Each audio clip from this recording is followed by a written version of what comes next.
Tonight, we expose what was never meant to be spoken. Behind the golden crosses and holy chants, the Vatican hides more than relics. It hides time itself. For centuries, we've been told a version of history blessed by silence. But hidden in the shadows are missing centuries, forbidden texts, and a trail of secrets buried deeper than the catacombs. Gospels erased, inventions disappeared, miracles manufactured. This isn't just about faith, it's about power. Power to shape the past, power to control the present, and power to decide what humanity forgets. The truth was never destroyed, it was locked away. So before you scroll past, ask yourself, what if everything we know about history, about our place in the world, was edited? Like the video, subscribe, because tonight we reveal the 20 darkest secrets the Vatican is hiding from us, and the silence is finally breaking. They say light reveals the truth, but what if the brightest light is the one that blinds you the most? In the heart of Europe stands a city within a city. Gilded gates, marble halls, men in white robes speaking ancient tongues. The Vatican. It looks like something out of a dream, like a place where secrets don't exist, only prayers. Tourists line up for hours to catch a glimpse of its art, its beauty, its holiness. But no one ever asks what's behind those locked doors, or why so many of them are locked at all.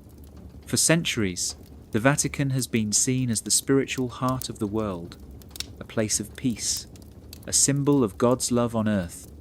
But if you look closely, not at the gold ceilings or the stained glass windows, but at the silence, the rules, the things you're not allowed to ask, a strange feeling starts to rise. It's not fear, it's awareness. A quiet voice inside, whispering, something's not right here. Because hidden beneath those stone floors are secrets, not just religious ones, historical ones, scientific ones, entire versions of the past that never made it into your textbooks. The Vatican holds the world's largest private archive. Millions of documents. Only a tiny handful of people are ever allowed inside, and even they must ask permission. Carefully, politely, one document at a time. No cameras, no copies, no questions. Why? What could possibly be so dangerous about old paper? The answer might scare you. It might shake everything you thought you knew about history, because maybe those pages don't just hold dusty prayers and forgotten letters. Maybe they hold truths that could change the way we see the past. Maybe they tell a story that wasn't supposed to survive. Imagine this. What if the timeline we live by, the years we count, the events we celebrate, were shaped by a group of men who decided what was holy and what was not? What if entire centuries were rewritten? What if we've been living in the light of a story they chose, while the real story was buried underground? This isn't about attacking faith, it's about uncovering power, real power, the kind that doesn't need soldiers or kings, just silence. The kind that can hide behind robes and rituals and still control what the world believes. And once you start pulling on that thread, you realize something terrifying. The Vatican isn't just a church. It's a gatekeeper. And behind the light it shines, there's a gate. One that has stayed closed for far too long. But the locks are starting to rust, and the questions are getting louder. If you're ready to open that gate, then keep going. Because what lies beyond it isn't just history, it's the truth they never wanted you to find. What if I told you that the year might not actually be 2025? Not because you've time travelled or stepped into some weird sci-fi movie, but because someone in history may have added fake years into the calendar. Years that never actually happened. Sounds crazy, right? But this is the core of something called the phantom time hypothesis. And once you hear it, you might never look at a history book the same way again. According to this theory, about 297 years were inserted into the timeline on purpose. Not lost, not forgotten, literally made up. That means a big chunk of what we call the Middle Ages might not have existed at all. Think about that. Imagine nearly 300 years of kings, wars, inventions, and events just being illusions. It's like someone pressed fast forward on the clock, but also rewrote what happened during the skipped time, just to make it feel real. The theory points to one moment in particular, around the year 1000, that nice round number. The kind of year people would want to see in their lifetime. Some historians believe that powerful figures like Holy Roman Emperor Otto III, his friend Pope Sylvester II, and maybe even Byzantine leaders had a motive. By changing the date, they could claim to be ruling during a prophetic and holy millennium. By saying it was the year 1000, they could connect their power directly to divine timing. It was like cosmic branding, and they had the tools to pull it off. Control over the calendar, control over writing, and most importantly, control over what counted as official history. But here's where things get really strange. When researchers started digging into this idea, they found gaps, big ones. Between the 600s and the 900s, historical records get weird. Fewer documents, less archaeology, almost no technological progress. It's as if Europe just hit pause for centuries while the rest of the world kept moving. Meanwhile, the people who supposedly ruled during those years, many of their lives feel like copies of earlier rulers. Battles repeated, names recycled, stories blurred together like a bad reboot of history. And then there's the sky, literally. Astronomers noticed that recorded solar eclipses from those phantom centuries don't line up with what actually would have happened in the sky. The stars tell a different story, and stars don't lie. If this hypothesis is true, it means we're living in a version of reality that was edited, not by accident, but by design, to serve power, to shape belief, and to create distance between the present and the ancient past. So maybe we didn't lose time, maybe it was stolen, or worse, never real in the first place. And if history itself can be faked so smoothly that the world just accepted it, what else have we been taught that's not quite real? The calendar might say one thing, but the truth might be waiting 300 years behind, hidden in plain sight. Everyone knows what day it is, or at least we think we do. We trust our calendars, we use them to celebrate birthdays, plan holidays, mark history. But what if the calendar we live by was never about accuracy at all? What if it was rewritten, shifted, bent and shaped, not by nature or science, but by people in power, people who had everything to gain by changing time itself? That's exactly what happened. And the ones holding the pen? The Vatican. Let's rewind. Long before the calendar hanging on your wall existed, the Roman Empire used something called the Julian calendar. It was named after Julius Caesar, and while it wasn't perfect, it was pretty close. But over time, small mistakes in the way it tracked leap years started stacking up. The result? The calendar slowly drifted away from the actual seasons. Spring started coming earlier. Holidays got out of sync.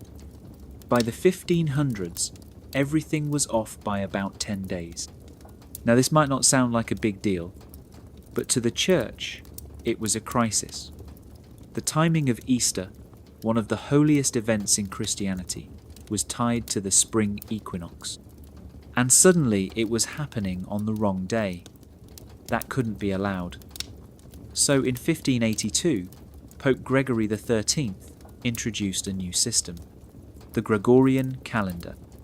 It fixed the leap year problem, chopped off those extra 10 days, and set everything back on track, or so they said. But here's where the story gets strange. The Vatican didn't just correct a mistake, they took full control of time. They declared what the real date was. They decided which years counted and which ones didn't. And they expected the world to follow. Many countries did. Others refused at first. Some even waited centuries. Russia didn't switch until the 20th century. That's how serious the impact was. But what most people never ask is this. If the Church had the power to adjust the calendar, what else did they adjust? If 10 days can vanish overnight, what about 10 years? Or 100? The same institution that decided when time should skip ahead was also the one controlling history books, universities, and archives. They could have shaped time to match the story they wanted to tell, and no one could stop them. The calendar wasn't just a tool, it became a weapon, a way to align the flow of history with divine authority, a way to erase inconvenient truths and make others look like ancient prophecy fulfilled. If a king needed to appear holy, just place him at the right point in time. If a pope wanted to prove destiny, bend the dates until it fits. Now ask yourself, if time can be moved, deleted, rearranged, what else in your life depends on that timeline? What truths are buried in the lost days, lost months, lost years? The clock might be ticking, but who really set the time in the first place? When you hear the words Dark Ages, what do you picture? Probably crumbling castles, muddy roads, villagers in rags, and a cold grey sky where no one smiles and everything feels forgotten. No progress, no art, no science, just silence and superstition. That's the story we've been told. That for 1,000 years after the fall of Rome, Europe basically hit the off switch and didn't wake up until the Renaissance. But here's the twist. That story might be one of the biggest lies in history, because the Dark Ages weren't just dark, they were made to look that way. After Rome collapsed in 476, the empire that once ruled the Western world was gone. No more emperors, no more senators, just chaos, or so the Church would have you believe. But the truth is more complicated. The world didn't end. People still lived. Cities still existed. Knowledge didn't vanish overnight, but someone needed the world to think it had. And that someone was the rising power that stepped into the void, the Church. With no more Roman rule to challenge them, early Christian leaders became the new centre of authority. They didn't just control faith, they began to control memory. They decided which stories survived and which ones were erased. They had the power to say what the past looked like. And they used that power to paint the centuries after Rome as lost, broken, and desperate. Why?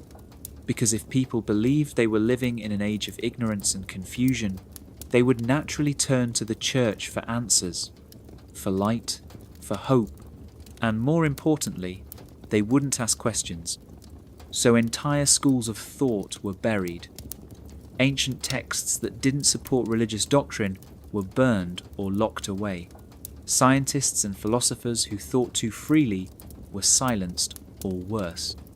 And over time, Europe started to forget, not because the people were dumb, but because they were taught to only remember what the Church allowed. The idea of the Dark Ages wasn't a historical fact. It was a strategy, a way to show that before the Church there was chaos, and after the Church there was light, like flipping a switch. This is how control works. Not always with weapons, but with stories, with labels. Call 1,000 years dark, and suddenly everything that happened in that time becomes suspicious, invisible, or forgotten. But the real darkness wasn't in the people. It wasn't in the land, or the cities, or the sky.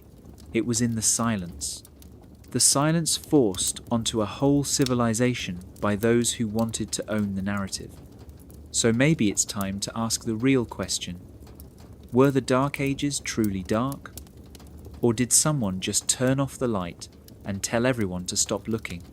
And if that's the case, what else are we still seeing through their shadows? If you look at the official list of popes, the line stretches all the way back to Peter, the disciple of Jesus himself. One after another, name after name, century after century.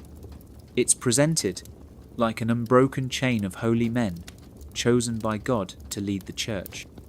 But when you take a closer look at certain parts of that list, especially between the 6th and 10th centuries, something strange starts to happen. Some of the names don't match up with any real evidence. No records, no writings, no letters, no graves, nothing. They just exist on paper. And then the paper was accepted as truth. These are what some historians call the ghost popes. Figures who are listed in the Vatican's official records, but may never have existed at all, like Pope Donus II, who appears out of nowhere, then vanishes. Or Pope Valentine, who supposedly ruled but left behind almost zero trace. It's not just one or two. There are several of these names scattered across early medieval church history. And the timing of their appearances, conveniently placed in periods where the historical record is already thin, which makes you wonder, were these popes real people, or were they invented to fill in the blanks? The truth is, the idea of a perfect continuous line of popes gives the church an image of unshakable power. It creates the illusion that their authority has never been broken, that every modern pope can trace his role all the way back to Peter, as if each was chosen by God in one perfect, sacred sequence. But even one missing pope would ruin that story. One gap in the chain would make people ask questions, and questions are dangerous when your power depends on belief. So, if there was ever a break in leadership, or a time when the church wasn't actually in control, what better way to hide it than by inventing a name, giving it a date, and calling it history? No one in the Middle Ages was fact-checking with Google. If it was written by a monk in Latin and sealed with a cross, people accepted it as truth. It goes even deeper. Some of these ghost popes were later used to support other church claims, like the authority to crown kings or make new laws. It's as if the church didn't just rewrite history. It built new pieces of it from scratch, and then used those pieces to shape the world. But when you look at history and see shadows where people should be, you have to ask why. Who benefits from a fake pope? Who gains from a lie so well hidden it becomes sacred? And if they could invent a leader just to keep a story alive, how much more of that story was written the same way? Sometimes the most powerful lie is the one dressed in holy robes, standing quietly in the middle of a list no one dares to question. There's a place on earth where secrets don't just sit in the dark. They're stacked on shelves, rolled into scrolls, sealed in vaults, and guarded by silence so deep it's lasted for centuries.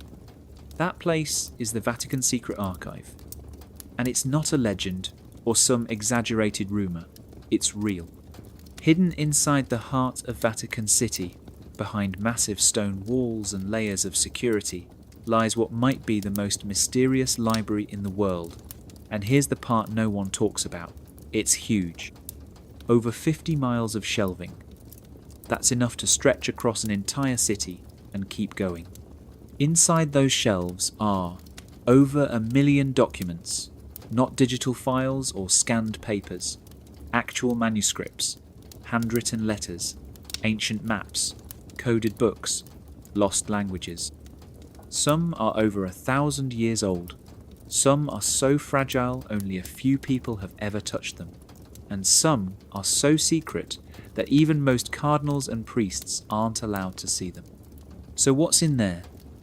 The official answer is that the archive holds the private records of the Catholic Church, letters between popes and kings, documents about church law, lists of saints and sinners. But no one really knows how deep it goes, because unless you have a very specific reason, are an approved scholar, and know exactly what you're asking for, you can't get in. Even if you do get permission, you can only see one document at a time. No browsing, no photos, no copies, and if you ask for the wrong thing, you get denied. People who've been inside say the atmosphere is like walking into a museum that doesn't want to be found. There are guards, locked gates, special climate-controlled rooms. Every hallway is designed to keep you from seeing too much. And that's the thing. It's not just about protecting history, it's about controlling it.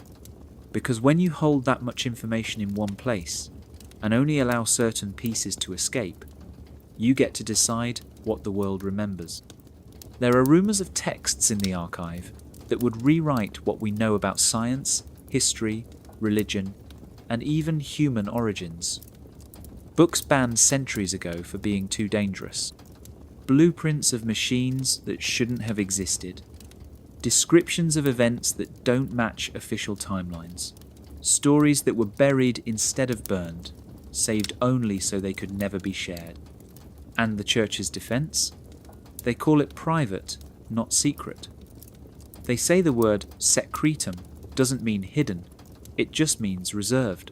But if that's true, why has no one ever fully mapped the archive? Why are parts of it completely off limits, even to top scholars? Why are some files labelled but sealed, their contents locked behind codes and forgotten languages? The Vatican's archive isn't just a room full of old paper, it's a maze of memory, a tomb for the parts of history they didn't want to destroy, but also didn't want you to know. And until the doors open wide, we may never know how much of the truth is still buried in the shelves, where light has never touched. Imagine a book so dangerous you're not even allowed to know it exists. A book that holds a truth so powerful it had to be hidden, not because it was false, but because it didn't fit the story. For centuries, the Vatican has created and enforced a list like that. A list of books that are forbidden, not questioned, not debated, just erased from the public eye. These are the books you're not allowed to read, not because they might hurt you, but because they might open your eyes. The official name was the Index Librorum Prohibitorum, the Index of Forbidden Books. First published in 1559, it was a long, growing catalogue of texts the Church didn't want people reading. Some were banned for challenging religious beliefs, others for promoting science. Some simply asked too many questions. By the time the index was retired in 1966, it had grown to include thousands of titles. But even though the list is no longer updated, most of those books are still hidden away, buried deep in locked rooms or lost to time. Not burned, just kept out of reach. You'd expect to find strange cult books or wild conspiracy theories on a list like that, but instead, you find writings by some of the world's greatest thinkers: Galileo, Copernicus, Descartes. Even novels and poems were blacklisted. The reason? They didn't align with church doctrine. They presented other ways of thinking, other truths, other possibilities. And in a world where one institution claimed to own the truth, that was unacceptable. Many of these books were collected and stored, not destroyed. That's what makes it so unsettling. They weren't erased from existence, just sealed away where only the trusted could read them. If something was truly evil or dangerous, wouldn't it make more sense to destroy it? But these weren't evil. They were simply inconvenient. That's what makes the silence around them even louder. There are stories of ancient texts written long before the Bible, containing creation myths that tell a very different version of how the world began. Medical texts describing surgical tools far beyond their time. Books on astronomy that mapped the stars with impossible precision, and even Gospels. Lost Gospels that speak of Jesus not as a God above, but as a teacher within. A man who told people to find truth in themselves, not in any temple or institution. These weren't banned because they were lies. They were banned because they told a truth that couldn't be controlled. The Church said they were protecting the faithful, that these ideas might confuse or corrupt. But maybe what they feared most wasn't confusion. It was curiosity. Because a curious mind asks questions. A curious mind looks past what it's told. A curious mind opens the book. And the moment someone reads a forbidden truth, the illusion cracks, the story loses its grip. So the books stayed locked, not because they were dangerous to you, but because they were dangerous to them. When people hear the word gospel, they usually think of the 4 books in the Bible: Matthew, Mark, Luke, and John. But what if there were more? What if other gospels were written too? Ones that told different stories about Jesus, ones that described him in ways the Church didn't want you to hear. These are the lost Gospels, hidden, rejected, buried for centuries, and once you read even a single line from them, you start to understand why they were silenced. One of the most mysterious is the Gospel of Thomas. It doesn't tell a story with miracles or dramatic events. It's just sayings, words. But the way Jesus speaks in it is unlike anything in the Bible. He doesn't say, "Worship me." He says, "Look within. Find the truth inside yourself." The kingdom of God isn't up in the sky or in some future afterlife. It's already here, inside you. That message flips everything the Church built upside down. Because if people believe they can connect to the divine directly, why would they need priests, churches, or rules? Then there's the Gospel of Mary Magdalene. Yes, Mary, the woman most people remember as a sinner or a background figure. But in this Gospel, she isn't just present, she's important. A leader, a disciple with knowledge the others didn't understand. In one passage, Peter even challenges her, saying she shouldn't be listened to, and Jesus defends her. If that version had been accepted, it would have changed everything. Women might have held positions of power in the Church. The idea of spiritual equality would have been there from the beginning. But that gospel was cast out. Only fragments of it survived. And then there's the Gospel of Judas. This one shocked everyone when it was discovered. Because in this version, Judas isn't the villain. He's not the traitor who betrayed Jesus for silver. Instead, he's the one Jesus trusted the most. The only one strong enough to help him fulfill his destiny. It's a complete reversal. A gospel that makes you question the entire story you've heard since childhood. These texts didn't disappear by accident. They were rejected on purpose. Labelled heresy. Declared dangerous. The Church didn't want multiple versions of Jesus. They wanted one story, one path, one authority. So they chose the 4 Gospels that matched their message and locked the rest away. For centuries, people didn't even know these lost Gospels existed. They were buried in desert caves, hidden in old libraries, or mentioned only in whispers. But slowly, they've begun to resurface. And every time they do, they reveal a version of early Christianity that's more complex, more personal, and more human than anything we've been taught. Maybe the real danger wasn't in what these Gospels said.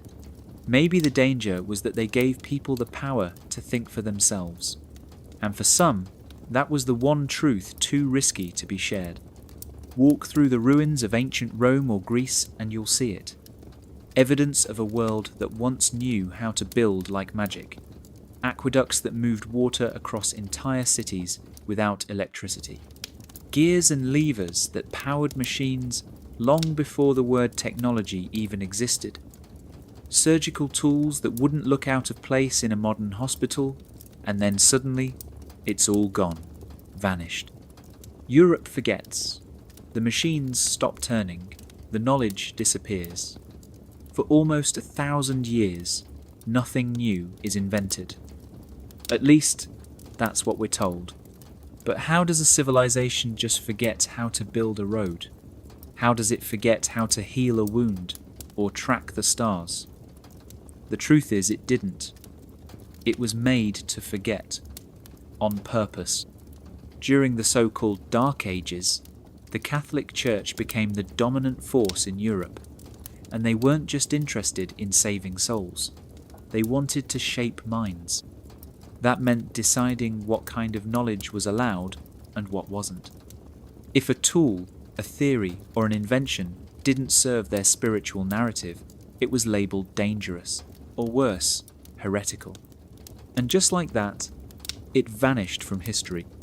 There are stories of devices found in old monasteries that seem way too advanced for their time, like ancient gears designed for complex astronomical tracking, or heating systems buried beneath stone churches that used geothermal energy to keep the rooms warm. These weren't myths, they were real machines, built by people who clearly understood science and engineering. But no one remembers who made them. Their names are lost, their ideas erased. And what about medicine? Ancient Greek and Roman doctors wrote detailed texts on surgery, anatomy, and even brain function. They had tools for procedures that wouldn't be rediscovered until the 19th century. But once the Church took over education, most of that medical knowledge was declared pagan and thrown out. The body was now a vessel for the soul, not a system to be studied. Illness was seen as punishment for sin. Healing became prayer.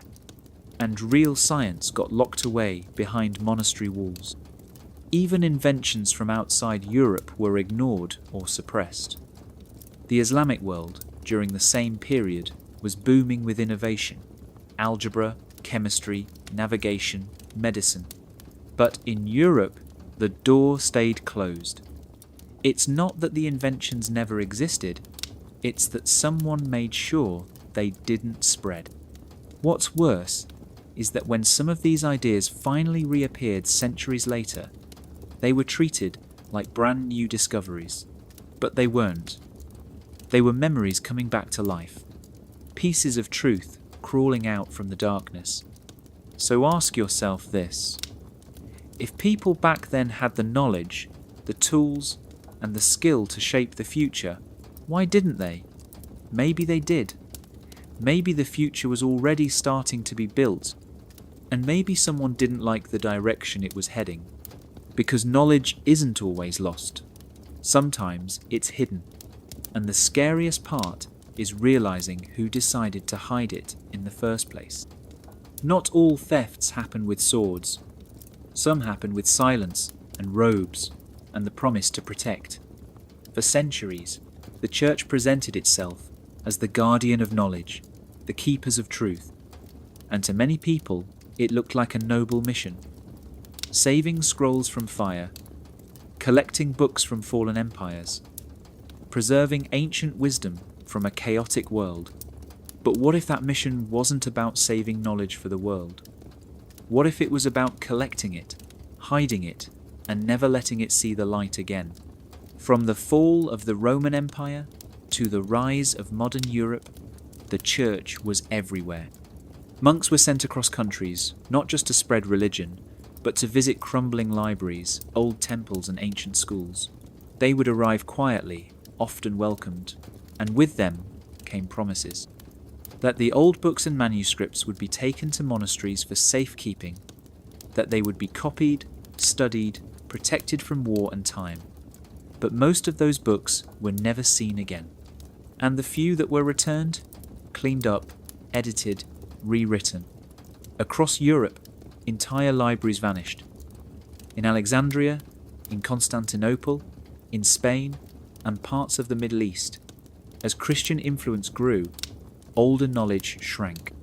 Scrolls written in Greek, Latin, Coptic, Hebrew, and Arabic were boxed up and moved into vaults.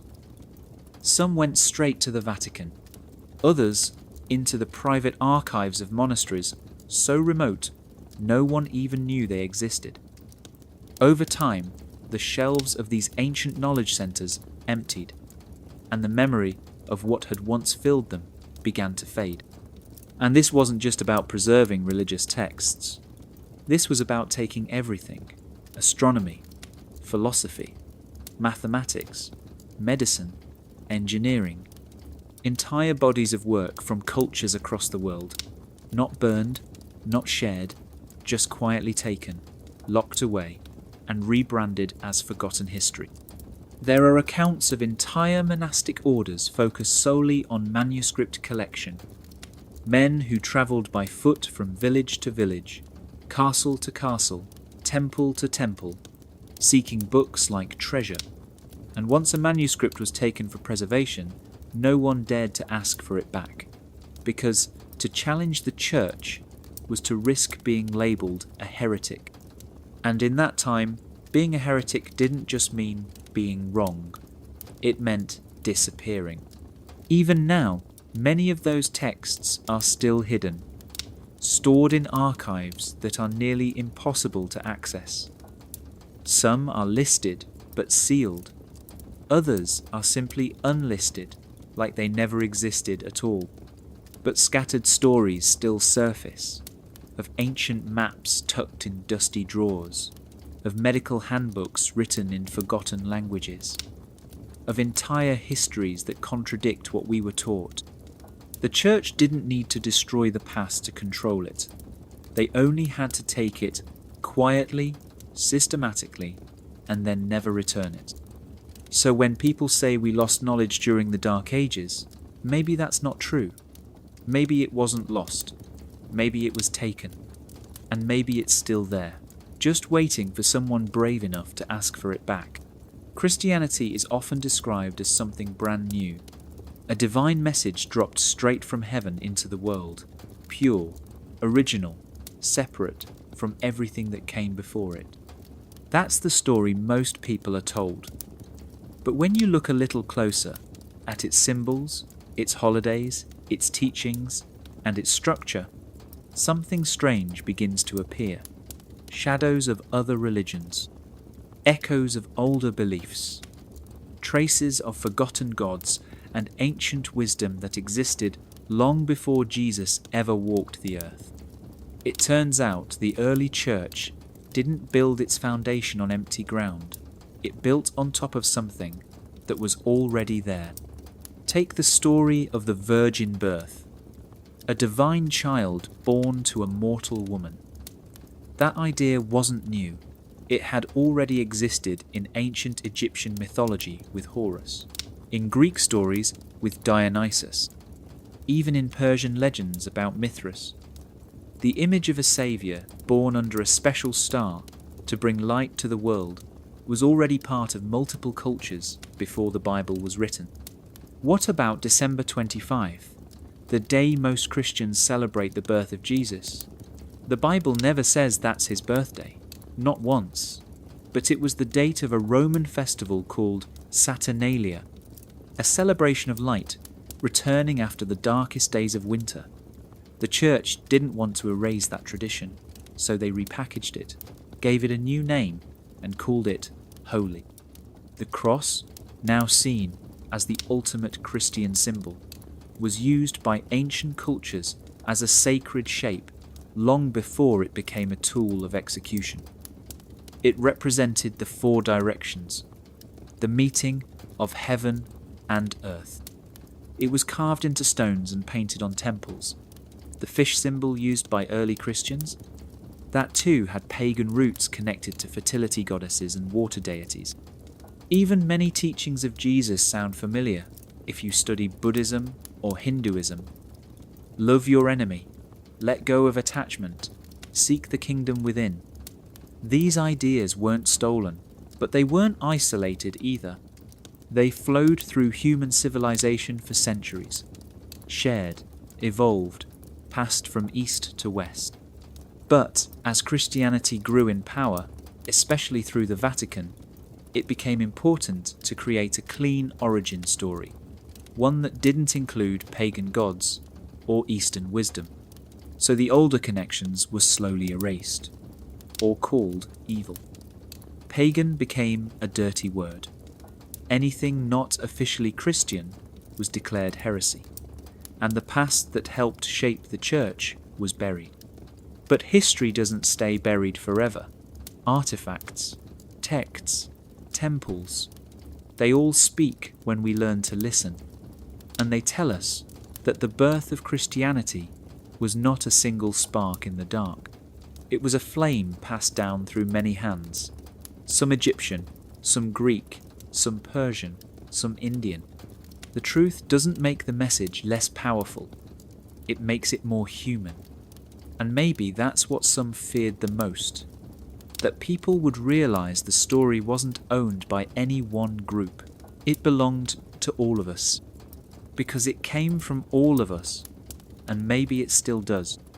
Look up at the night sky, and you'll see stars that haven't changed in thousands of years. They were there before us. They'll be there after us. People have always looked to the sky for answers. The stars didn't just tell time. They told stories. They marked seasons. They guided travelers. And for some brave minds, they revealed something bigger. Truths that had nothing to do with scripture and everything to do with science. But when those truths started to challenge the church's control over what was real and what wasn't, something dark happened. The heavens weren't just watched, they were silenced. In the 1500s and 1600s, a few bold astronomers started to ask dangerous questions. What if Earth isn't the centre of the universe? What if the planets move around the sun? What if the cosmos doesn't match what the Bible says? These weren't wild guesses. They were backed by observation, calculation, and logic. But instead of being celebrated, these thinkers were dragged into courtrooms, labelled heretics, threatened, and sometimes even killed. Giordano Bruno was one of the first to fall. He wasn't just an astronomer. He was a philosopher who believed the universe was infinite. That stars were actually other suns, with other worlds, maybe even other life. He said Earth wasn't special or central, and that didn't sit well with the church. Because if Earth wasn't the centre, then maybe humanity wasn't either. Maybe God's chosen people weren't so chosen. In 1600, Bruno was burned alive in Rome. His ideas were too much. Then came Galileo Galilei. Using one of the first telescopes, he proved that Jupiter had moons, that Venus had phases like the moon, that the sun had spots. His evidence showed that the Earth moved around the sun, not the other way around. And for that, the church put him on trial. They forced him to deny what he saw with his own eyes. They placed him under house arrest for the rest of his life. And they banned his books. Why did the church react this way? Because the stars were sacred. They were part of the divine order. If the church had been wrong about the sky, what else could they be wrong about? If people trusted science more than scripture, the church's control would weaken. So instead of changing their beliefs, they changed the rules. They labelled science as sin. Even the calendar, the way we track time, was based on celestial patterns. And yet, the church bent those patterns to fit its own timeline. Days were added or removed. Records of eclipses didn't match reality. It's as if the sky itself had to be rewritten to match the story being told on Earth. The stars don't lie, but for centuries the church made sure their truth couldn't be heard, and the ones who dared to listen they paid the price. Because sometimes the greatest threat to power isn't rebellion. It's a telescope pointed at the sky.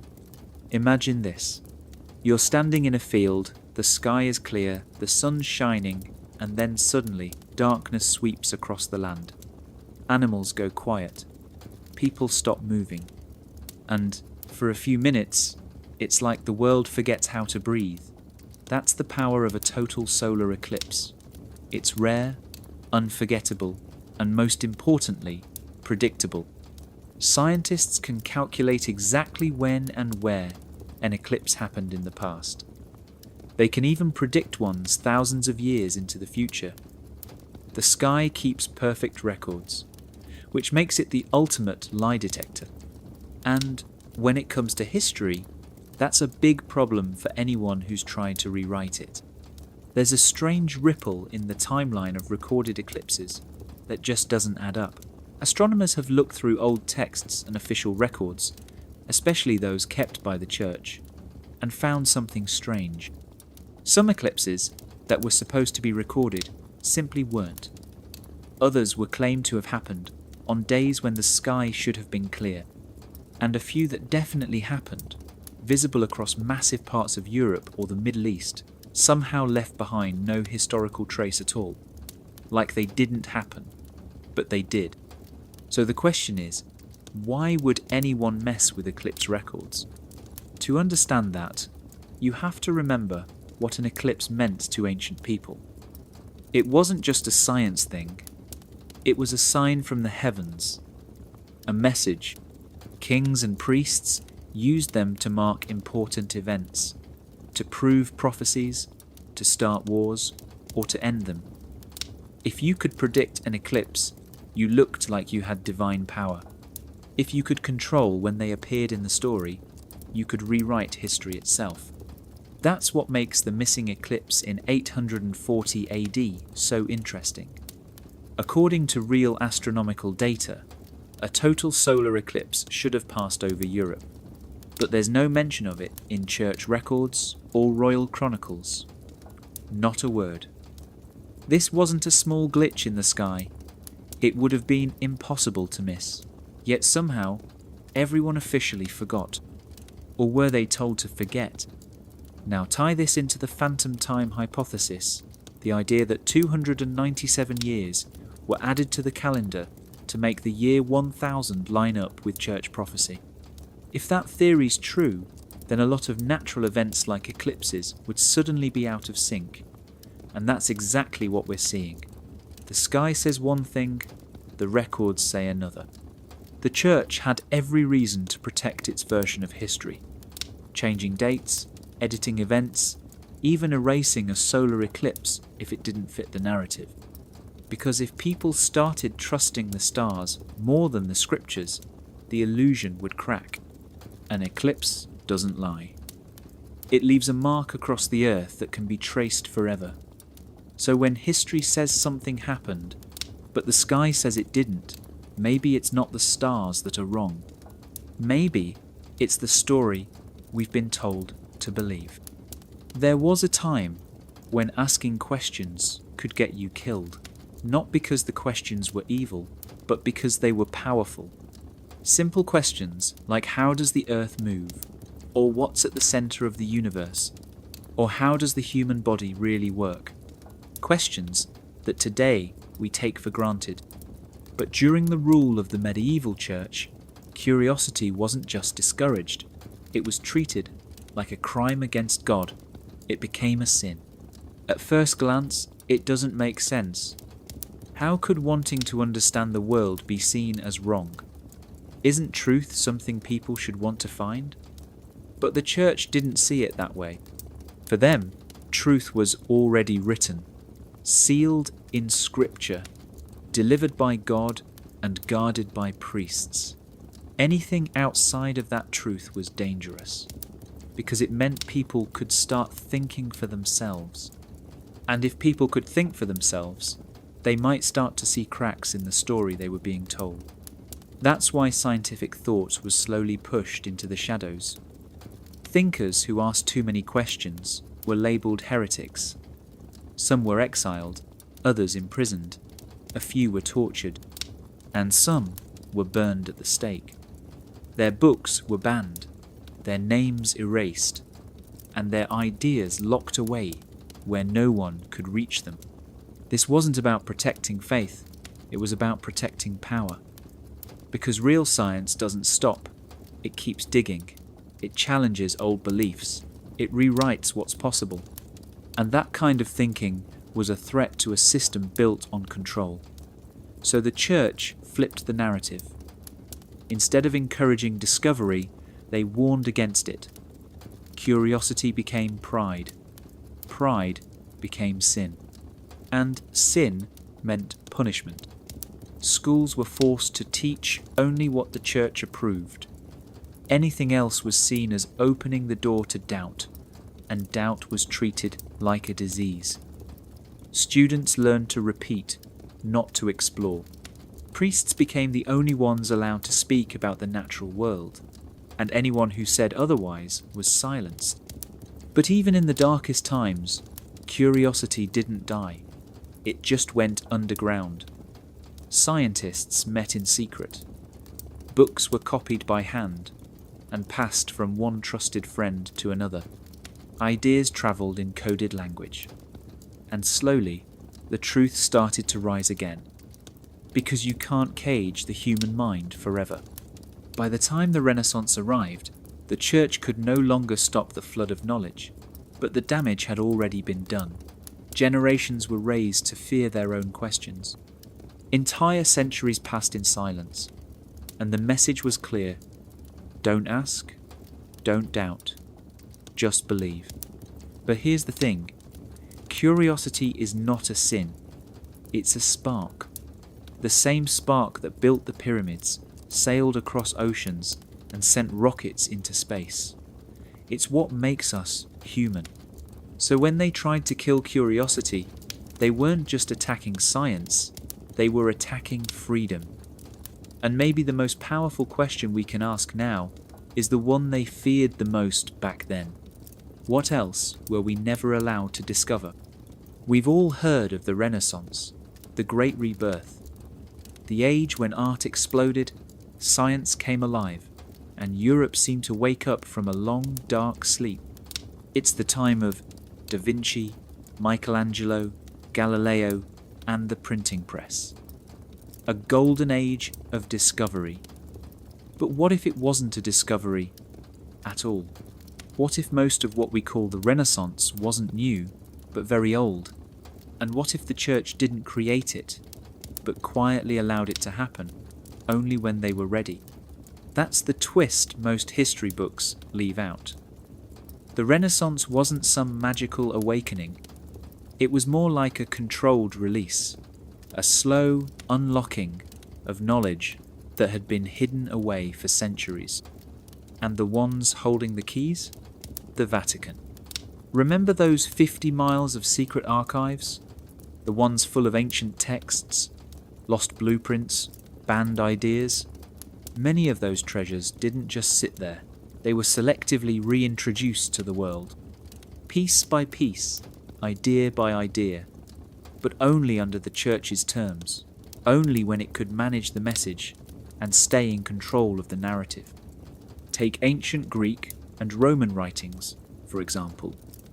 Philosophy, medicine, math, architecture. These weren't things the Renaissance invented, they were rediscovered, but not from buried ruins or magical scrolls found in caves.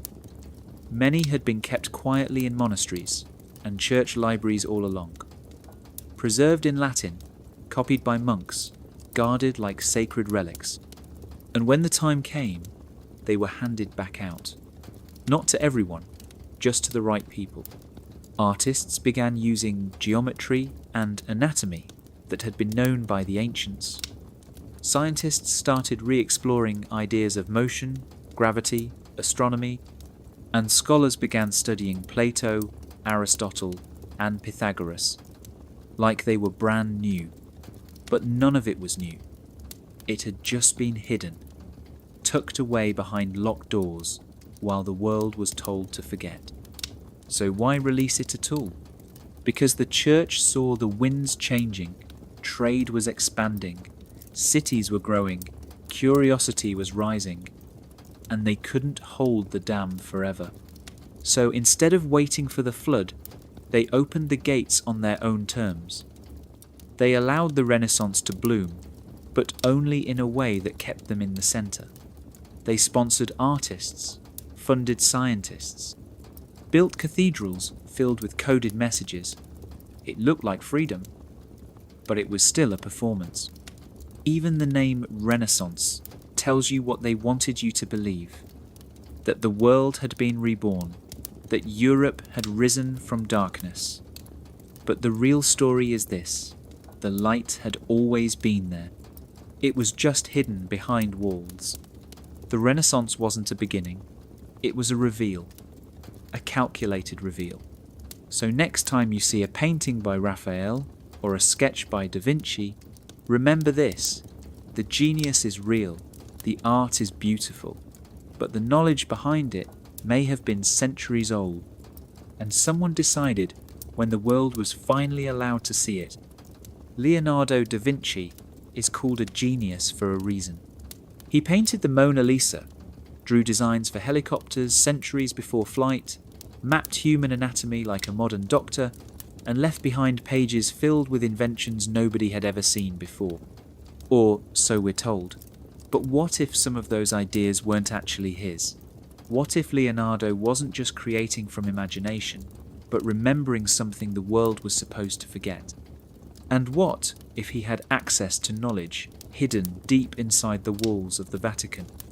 This is where the story gets weird. Because when you look at some of Da Vinci's drawings, they seem too advanced. Like blueprints for machines that shouldn't exist for another 400 years. Flying machines, underwater breathing gear, rotating bridges, mechanical knights. It's like he had a time machine, or access to one. But what if the truth is more secretive than sci-fi? Leonardo lived during the heart of the Renaissance, and he was connected to some very powerful people. Dukes, kings, popes. He worked for the Vatican, he painted for the church. And in return, he got something few others had: access. Not just to libraries and scholars, but to the kinds of secret collections most people didn't even know existed. There are rumours that Da Vinci visited private Vatican rooms that held ancient texts brought from Egypt, Greece, and the Middle East. Some of those texts may have contained lost engineering plans, sketches of forgotten machines, or knowledge once considered too dangerous to share. Knowledge stored away by the Church centuries earlier during its great collection sweep. What's even stranger is how some of his inventions seem to match earlier designs found in completely different cultures. His flying machine drawings, for example, look shockingly similar to ancient sketches found in Chinese scrolls and Arabic manuscripts. Coincidence? Maybe. But it starts to feel less like coincidence when you realise the Vatican already had those types of documents locked away before Leonardo was even born. And here's the other thing. Da Vinci wrote most of his notes in mirror writing, backwards. Why? Some say it was just a habit. Others say it was a way to keep his work secret. But maybe he wasn't just hiding his ideas from others. Maybe he was hiding where those ideas came from. Because if the world knew that Leonardo's genius was fueled by forbidden texts the Church had buried for centuries, the entire story would change. He wouldn't be just a lone genius ahead of his time. He would be a messenger, a man who saw the truth behind the curtain and tried to put it into art, design, and code. Maybe the real mystery of Leonardo da Vinci isn't how he thought of so much. Maybe the mystery is what he saw behind closed doors and why he never told anyone where the ideas really came from. Saints are supposed to be the holiest people who ever lived. They're the ones who performed miracles, suffered for their faith, and became role models for millions. Statues of them stand in cathedrals. Their names are on churches, schools, and entire cities. People pray to them, celebrate their feast days. But what if some of these saints never actually existed? What if the church invented them not because they were real, but because they were useful? This isn't just a theory, it's something historians have started uncovering. As more old texts get translated and more ancient records are examined, strange patterns begin to show up. Saints who were supposedly famous in their time but left behind no real trace. No letters, no eyewitness accounts, no graves, just stories written hundreds of years later and passed off as fact. Take Saint Philomena. For a long time, she was one of the most beloved saints in the Catholic Church. People claimed she performed miracles, healed the sick, and appeared in visions. But the truth is, no one had ever heard of her before 1802. That's when some bones were discovered in a Roman catacomb with the name Philomena scratched nearby. That was it. No history. No biography. No proof she ever lived. Yet, within years, she had a cult following and was officially declared a saint. Later, even the church quietly admitted they may have made a mistake and removed her feast day, but the damage was done. A saint had been created out of almost nothing, and she's not the only one. Scholars have found dozens of names in old church records that seem to have been added simply to fill space. During the early centuries, when timelines were thin and the church needed to show it had always been strong and present, these fabricated saints helped stitch together a continuous story. A saint for every village. A holy figure for every generation. It made the church look unstoppable. Eternal, chosen. Sometimes the stories were based on earlier pagan legends. The church would take the tale of an old god or hero and give it a Christian twist. A martyr here, a miracle there, change the name, add a feast day. Suddenly you had a saint that people could worship, one that felt familiar but now belonged to the church. Other times, saints were created to scare people into obedience. Their stories were filled with gruesome punishments for sinners or terrifying visions of hell. They weren't just holy, they were tools of control. The problem is, once these names were carved into stained glass windows and whispered during prayers, people believed they were real, and questioning them felt like doubting God himself. That's how powerful a fake story can become. So the next time you walk into a church and see a statue of a saint you've never heard of, ask yourself, who were they really? A person who walked this earth? Or a name written by someone with a reason to control the past? Miracles are supposed to be signs from heaven. Moments when the impossible happens and the laws of nature just stop working. Statues that cry blood. People who survive deadly wounds without a scratch. Lights in the sky. Visions of glowing figures. These stories have been told for centuries, and they've always played a big role in keeping people close to the church. But what if some of those miracles were never real?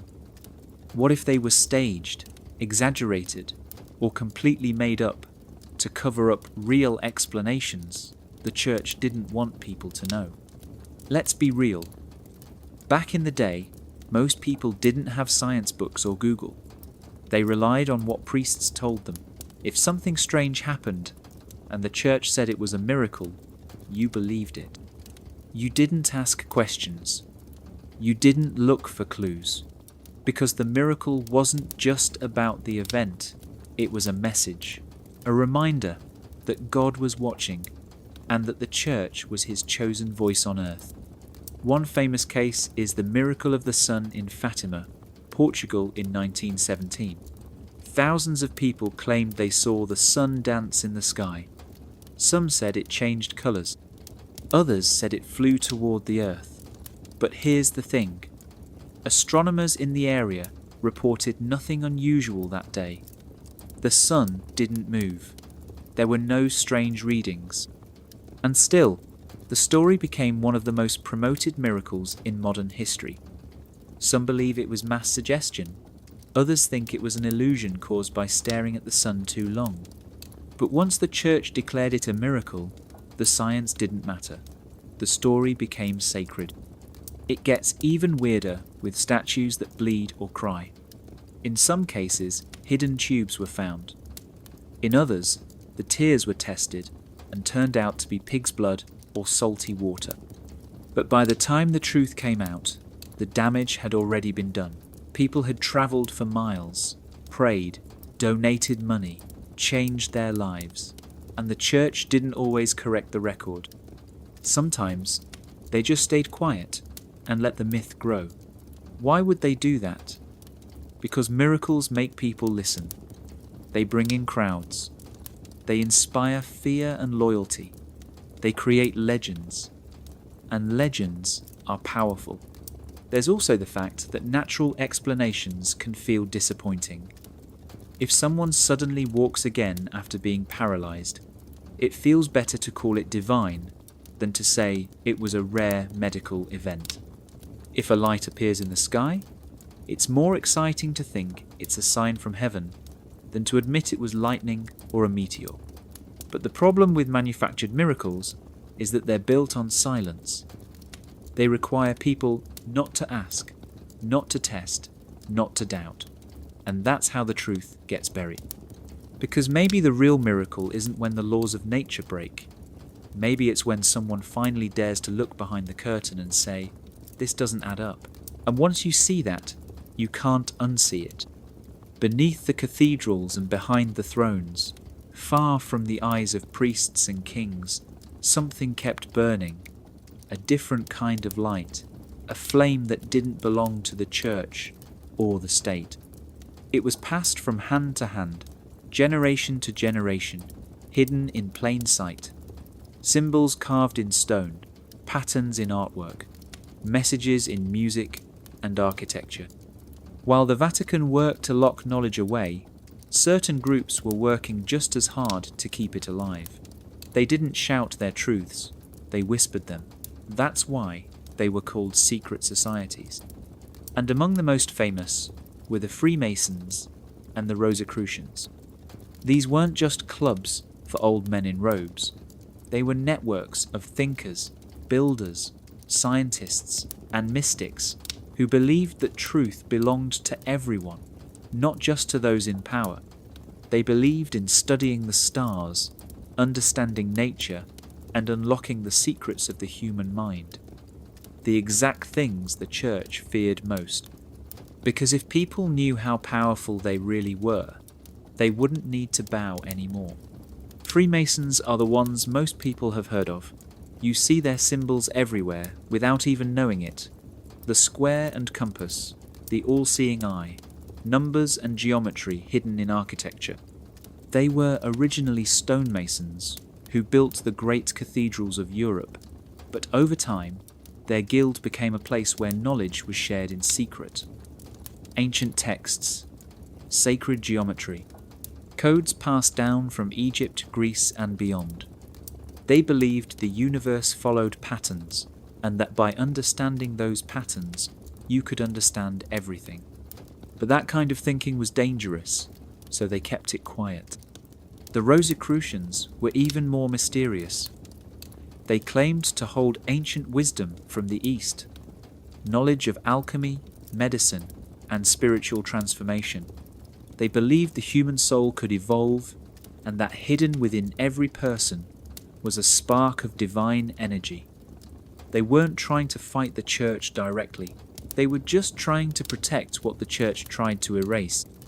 Both groups were hunted at different times, accused of heresy, conspiracy, or worse. But they never stopped. They just went deeper underground. They used symbolism, rituals, and secret gatherings to stay alive. And they influenced some of the biggest events in history without ever taking credit.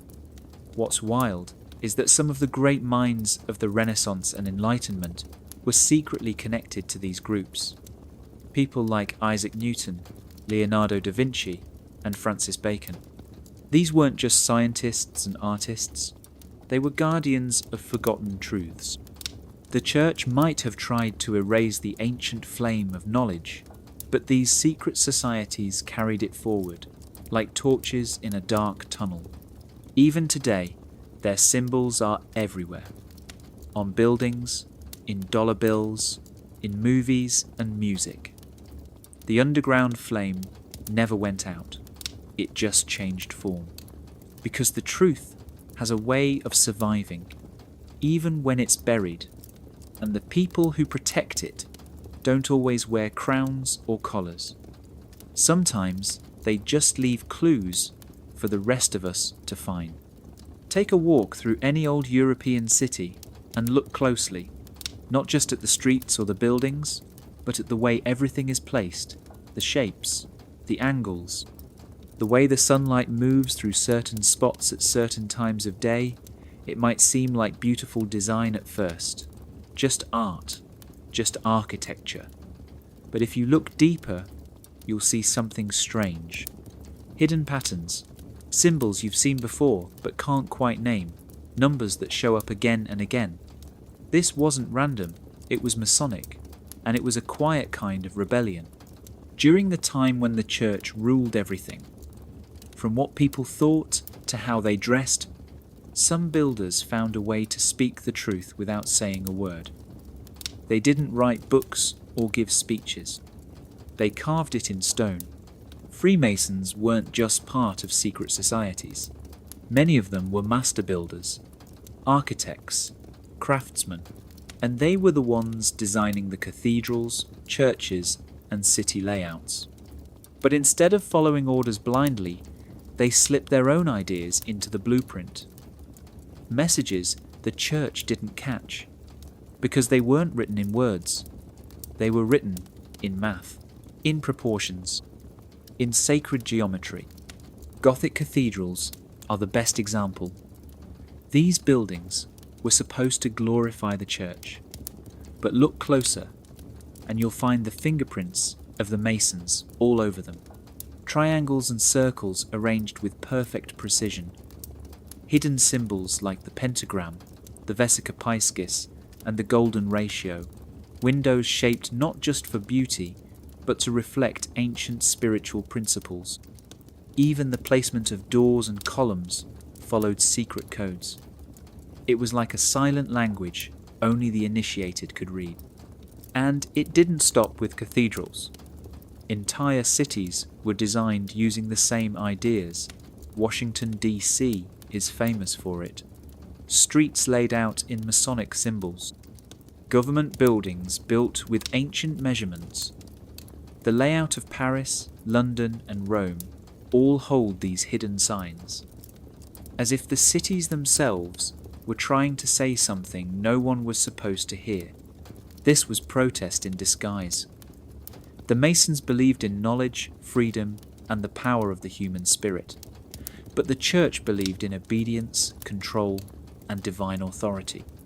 So instead of fighting openly, Masons built their beliefs into the world. They created structures that would outlast kings and popes, monuments that carried their message across time. Even today, most people walk through these spaces without noticing, but once you learn how to see it, you can't unsee it.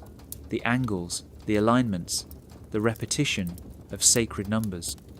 It's everywhere. Masonic architecture wasn't just about building pretty buildings, it was about carving truth into stone. Truth the Church tried to bury, and in the end, maybe that's why the flame never died. Because while words can be burned and books can be banned, a cathedral doesn't lie. You just have to know how to read it. In 1559, the Vatican made a list. But it wasn't a list of saints or prayers or holidays. It was a blacklist. A catalogue of books so dangerous, so threatening to church power, that even reading one could get you punished. They called it the Index Librorum Prohibitorum. the Index of Forbidden Books, and for over 400 years it decided what knowledge people were allowed to read, think, and talk about. If your favourite book made it onto the index, it didn't mean it was false. It meant it was powerful. The idea was simple. If a book challenged the church's teachings or made people think too much, it got banned. If it supported science, questioned religious authority, or came from a different worldview, it got banned. Galileo's works were on there. So were books by Copernicus, Descartes, and even writers like Voltaire and Rousseau. Sometimes entire libraries were swept clean just to remove one dangerous idea. The church didn't burn all these books. They just made them invisible. People think of the Middle Ages as a time of darkness, but this kind of censorship went on all the way into the 20th century. The index wasn't officially abolished until 1966. That means entire generations grew up with walls around what they were allowed to know. And here's the wild part. Even though the index is gone, most of the books that were banned are still hard to find. Some are locked away in private collections. Others exist only in fragments. A few were destroyed completely. Why keep them hidden? Because information is power. A single book can change how someone sees the world. One chapter, one idea, and suddenly a person might stop blindly following orders. They might start asking questions. And when enough people ask questions, the old systems start to crack. The Vatican said the index was meant to protect people's souls, to stop the spread of heresy and lies. But it was also about keeping control. If the church could decide what you read, it could control what you believed. It could erase entire chunks of history, and no one would even know. Imagine being told you could only see one corner of a giant puzzle, and every time you tried to look at the rest, someone slapped the pieces out of your hand. That's what the index did. It didn't just block ideas. It blocked the future.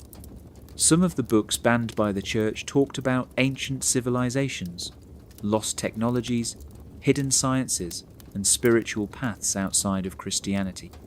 Others revealed secrets about the church's own past, inconsistencies in scripture, or alternative views of God and the universe. And many of those books are still missing today. So the next time someone says the truth is obvious, or that history is settled, remember this.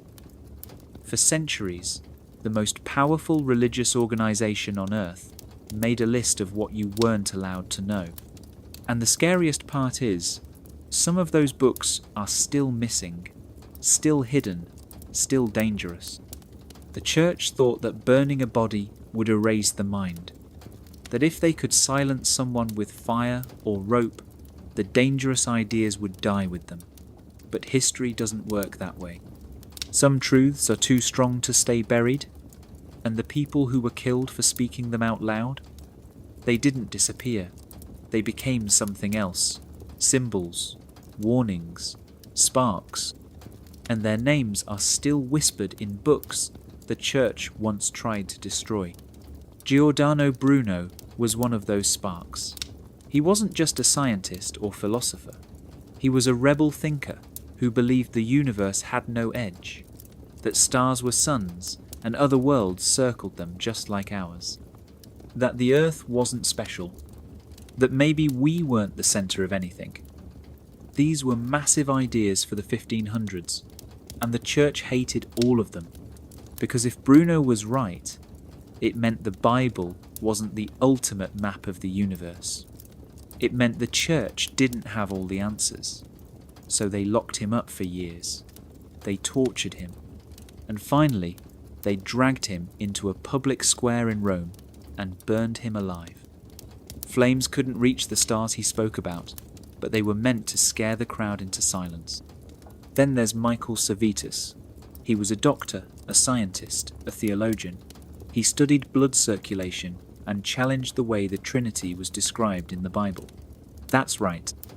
He dared to question one of the Church's core beliefs. For that, he became an enemy to both Catholics and Protestants. He was caught, put on trial for heresy, and burned at the stake in 1553. The fire might have taken his body, but his research helped shape modern medicine. His name still survives in places the Church couldn't touch. These weren't the only ones. All over Europe, people were hunted for their minds. Women accused of witchcraft just for knowing how to use herbs. Astronomers locked away for charting the skies.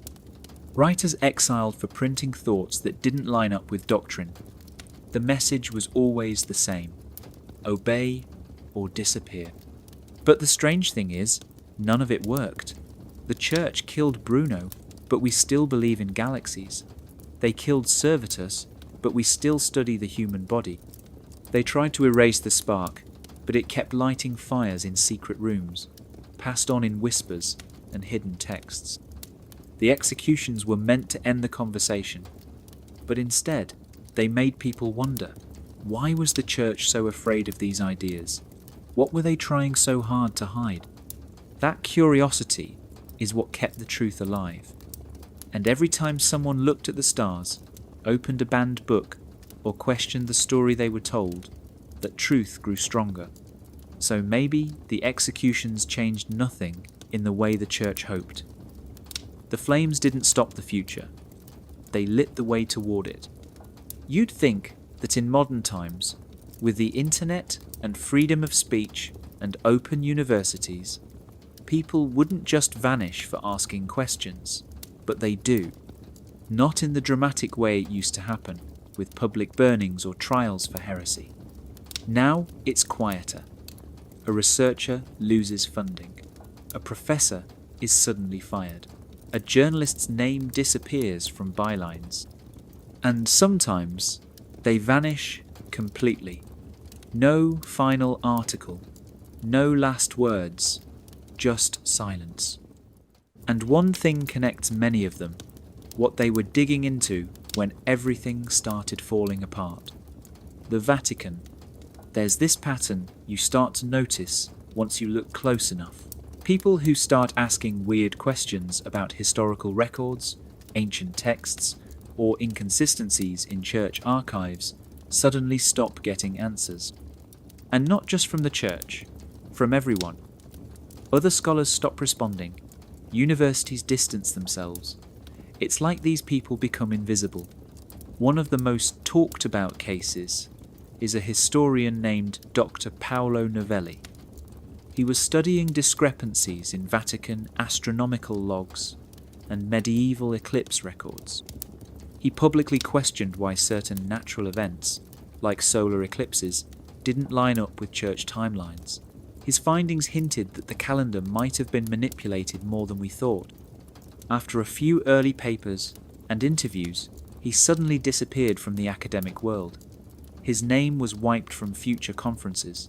His research was never published. When asked, his former university gave vague answers. Some say he moved abroad, others whisper something darker. Then there's Elise Moreau, a linguist who specialized in ancient religious texts. She was known for translating obscure gospels and comparing early Christian writings to Eastern philosophies. Her work suggested heavy editing in some church documents and possible Buddhist influences in early Christianity. Right before she was set to release a book with groundbreaking translations, she went radio silent. Her publisher cancelled the release. Her website went down. Friends claimed she left academia to live a private life, but no one's seen her in years. This isn't just about disappearing, it's about discrediting. If someone uncovers something inconvenient, they're not always erased. Sometimes they're just made to look crazy. Forums fill up with rumours. Their work gets labelled as conspiracy. They lose their credibility, even when their research is solid. And just like that, the questions vanish with them. Why does this keep happening? Because the Vatican isn't just a church, it's a power structure that survived empires, revolutions, and centuries of change. And protecting that power means controlling the story. When a scholar starts to poke holes in that story, the system pushes back, quietly, legally, professionally, but with the same goal as before: silence. It's easy to dismiss this, to say maybe these researchers were wrong, or paranoid, or chasing fairy tales. But what if they weren't? What if they were right on the edge of something big, something true? And what if the biggest secret the church is hiding is what happens to the people who get too close to the truth? If you've ever tried to look up something weird in history, like missing years in the timeline, or ancient texts that don't match official doctrine, you've probably hit a wall. Not just a wall of silence, but a wall of experts, professors, historians, scholars who all repeat the same polished version of the past, not because they're lying, but because that's what they were taught, that's what's allowed. And over time, academia stopped being a place to question the story and became a place to protect it. This is what people call academic gatekeeping. And it's a huge reason why the Vatican's version of history has stayed so solid for so long. Let's say you're a student and you find something odd. Maybe a missing eclipse, a historical figure that shows up centuries too early, or a gospel that never made it into the Bible but says something totally different about Jesus. You write a paper, you send it to your professor, and suddenly you're told to stick to reliable sources. You're warned about fringe theories. Your paper doesn't get published. Your project is rejected. Not because it's wrong, but because it doesn't fit. The weird thing is, most of these reliable sources lead right back to institutions that either work with or are influenced by the church. And even when they're not, they usually rely on documents the church has controlled for centuries. So the circle stays closed. The story stays clean. It's not just about students. Even professional historians have to play the game. Want to get published in a respected journal? Want tenure at a top university? You better not say the wrong thing. You better not question the dates carved into stone by the church, because if you do, you're suddenly labelled a conspiracy theorist, or worse, ignored completely. This is how gatekeeping works. It doesn't need to burn books anymore. It just makes sure the right ones get all the attention, while the others collect dust or disappear. And it makes questioning feel like breaking the rules, even when it's exactly what real history needs. Now, does that mean every professor is part of a secret plot? No. Most of them are just repeating what they learn. But the system itself, the way journals are edited, the way funding is handed out, the way certain topics are shut down before they even start, that's the real shield. And the Vatican? They don't even have to fight anymore. Academia does it for them. Because the best way to hide a lie isn't to bury it. It's to make everyone too afraid to ask if it's even there. So the next time someone tells you that an idea is too crazy for school, or that a theory has been debunked, ask who did the debunking and what they were afraid you might find. Imagine living your whole life without being able to read a single word. No books, no signs, no letters. Just trusting that what people told you was true because you had no way to check. That was Europe for hundreds of years. Not because people were lazy or not smart enough, but because they were kept that way, on purpose. The church didn't just control religion, it controlled reading itself.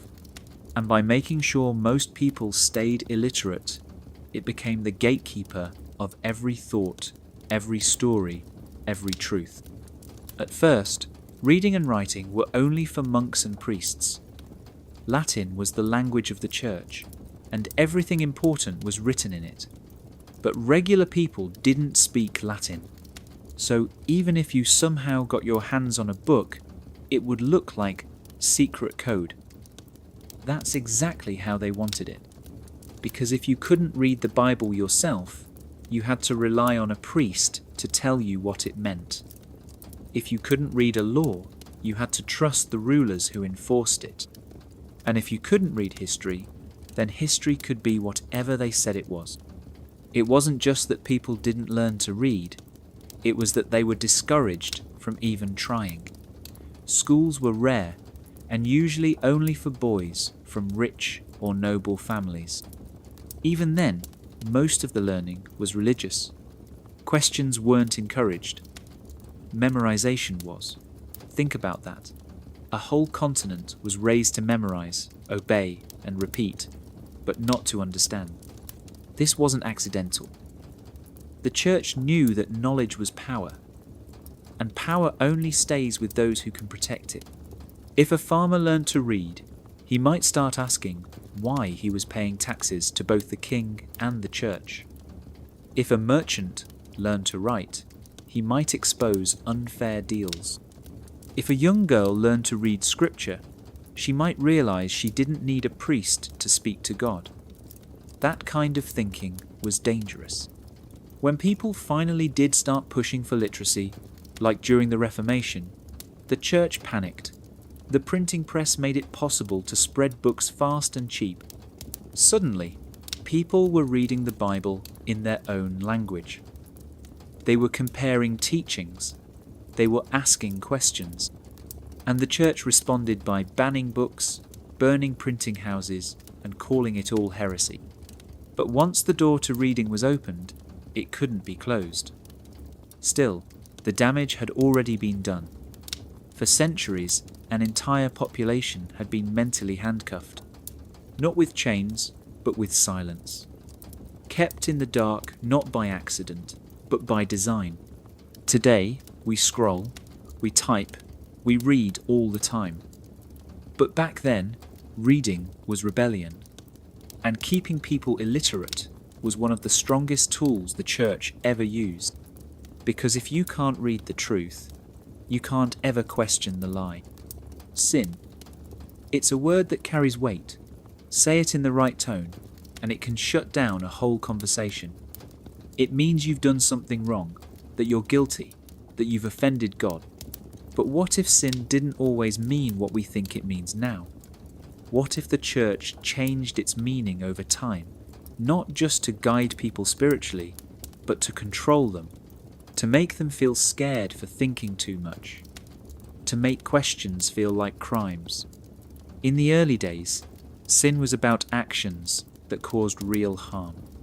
Things like hurting others, stealing, lying, or being cruel. But as the church grew in power, so did its influence over what counted as sinful. It wasn't just about what you did anymore. It became about what you thought, what you believed, what you dared to ask out loud. Think about it. If you were told that even questioning something in your mind could separate you from God, would you ask it? If you had a doubt about a church teaching, but confessing that doubt could get you punished, would you speak up? That's how guilt became a weapon. And that's how the definition of sin was slowly reprogrammed to keep people quiet. They called it blasphemy if you spoke against doctrine. They called it pride if you believed you could understand scripture without a priest. And they called it heresy if you believed something different, even if that belief came from honest thinking, study, or experience. Suddenly, just being curious was risky. Just reading the wrong book could mean eternal punishment, and that fear ran deep. Confession became a way to monitor thought. People didn't just confess their actions, they confessed their doubts, their thoughts, their questions. And priests were trained to guide those confessions away from dangerous ideas. It wasn't just spiritual guidance, it was surveillance. This created a loop. The church defined sin. You felt guilty for sinning, and the only way to get rid of the guilt was to go back to the church. They were the source of the fear and the only way to escape it. That's not religion. That's psychological control. It got to the point where people judged themselves before they even spoke. Is this question sinful? Is this idea evil? And just like that, entire generations were raised to censor their own minds. Not because they were dumb, but because they were scared.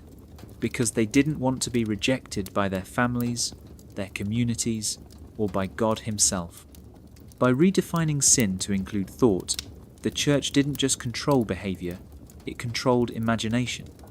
It made people afraid to explore, afraid to create, afraid to wonder. And that's the real tragedy. Because the human mind is wired to ask questions. That's how we grow. That's how we evolve. But when sin became a tool to punish thinking, the world stopped moving forward. And it didn't start again until people were brave enough to ask, why do I feel guilty just for thinking? School is supposed to be a place where you learn how the world works, where you grow your brain, ask questions, build your own way of thinking. But what if the school itself was designed to stop that from happening? What if the real goal wasn't education, but control? When you look at the history of religious education, especially under the Vatican's influence, you start to realize something. It wasn't just about teaching people, it was about shaping them. Not just their knowledge, but their entire identity. For centuries, the Church ran most of the schools in Europe, and if you went to one of these schools, the first thing you learned wasn't science, or history, or math. It was obedience. You were taught to follow rules, to memorize verses, to respect authority. And the biggest authority of all was God, represented, of course, by the Church. Every lesson had a deeper message behind it. Geography showed you the Holy Lands. History told the story of Church victories. Literature praised saints and martyrs. Even math was wrapped in spiritual ideas. Everything pointed back to one truth: the Church was right and you were small. Students wore uniforms, sat in rows, recited the same prayers day after day. It didn't matter if they understood them. What mattered was repetition, discipline. That kind of setup doesn't create independent thinkers. It creates loyal followers. And that was the point. From a young age, kids were taught not just what to believe, but who they were supposed to be. A good Catholic, a humble servant, a soul that needed saving. Their identity wasn't something they explored. It was something handed to them, fully formed, with rules already built in. Even questions had limits. You could ask about certain Bible stories. You could wonder about church rituals. But if you went too far, if you questioned doctrine, asked about other religions, or brought up ancient history that didn't fit the narrative, you were shut down. Or worse, punished. Because religious education wasn't built for open minds. It was built for control. And the scary part is, this system worked. It shaped entire generations. Kids who grew up in these schools often stayed loyal to the Church for life. Not because they chose it, but because it was the only reality they were given. Their thoughts, their fears, their dreams were all filtered through a religious lens. Even when they grew older, that programming stayed with them. This isn't just something that happened in the past. In some places, it's still happening today. Schools where the curriculum is designed not to spark ideas, but to limit them. Where faith is used as a fence instead of a foundation. The true purpose of religious education wasn't to teach people how to think. It was to teach them what to think. And once you understand that, you start to see why so much of the world's knowledge was kept hidden for so long.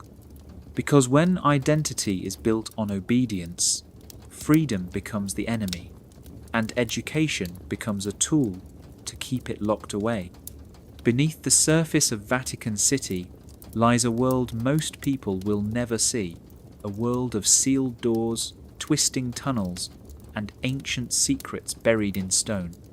The public sees the beauty above, the golden domes, the marble halls, the paintings lit by sunlight.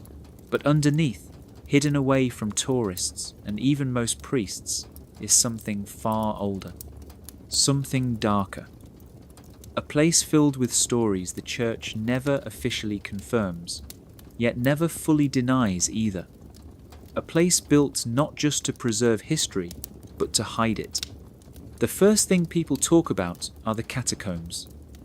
These are ancient underground burial sites that stretch far beyond the Vatican walls. Some of them were used by early Christians hiding from Roman persecution. Others became storage for relics, bones of saints, or early manuscripts too dangerous to keep above ground. But there are stories that say the catacombs go deeper than anyone admits.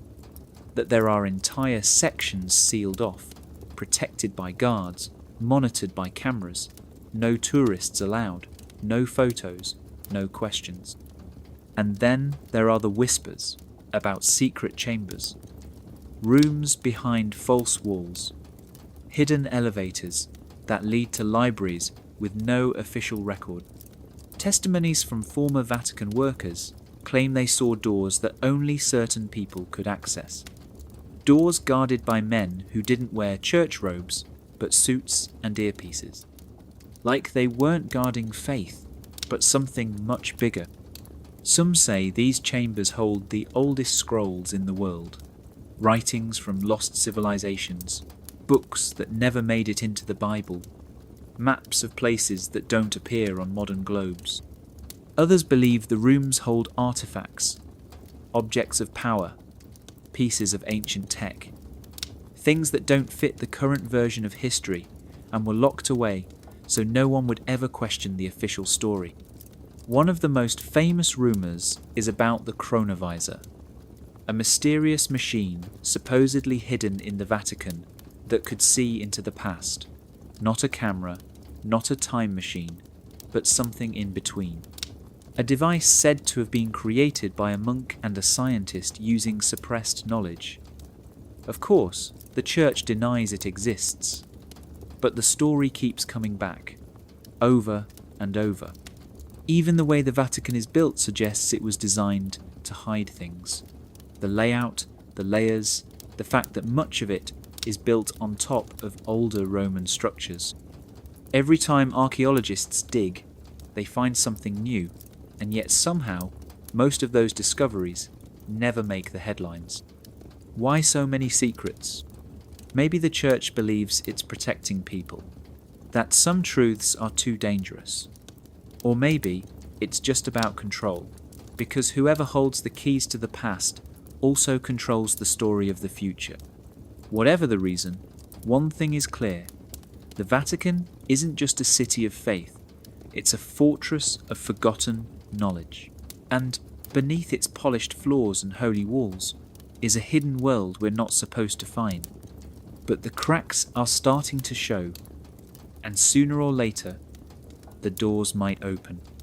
There are maps that make no sense, not because they're drawn wrong, but because they're drawn too right. Maps that show coastlines we supposedly didn't discover until centuries later. Maps that include Antarctica before it was even officially found, and somehow show it without ice. These aren't sci-fi stories or wild guesses. They're real documents sitting in museums, libraries, and, yes, probably hidden vaults. And one of the most famous is called the Piri-Reis map. This map was drawn in 1513 by a Turkish admiral named Piri-Reis. He even wrote notes on the side explaining where he got his information. Some came from more recent sources, but others were from ancient charts, ones that he said had been passed down for hundreds, maybe even thousands of years. And what's wild is that the map includes the coast of South America and part of Antarctica. Except here's the problem. Antarctica wasn't officially discovered until 1820. And back in 1513, people didn't even believe there was a southern continent. Yet there it is on the Piri-Reis map. And even crazier, it's drawn without ice, showing the land underneath, something we only figured out with modern radar. How could he have drawn something no one at the time should have known about? That's the question no one can answer. Some say ancient explorers mapped these places long ago, and their charts somehow survived. Others think there were older civilizations with knowledge we've lost. And then there's the idea that someone, or some group, knew more than they let on. That maybe this information was hidden, passed quietly through secret circles, maybe even protected by the Church. The Vatican has some of the largest map collections in the world, not just of Europe, but of ancient lands, forgotten cities, and coastlines that don't match our modern versions. And they've been collecting them for centuries. Scholars who've studied the Vatican's cartography archives say there are maps there that the public has never seen, ones that could change everything we think we know about early exploration. But the access is limited, the reasons vague. It's not just the Piri-Reis map either. There are others.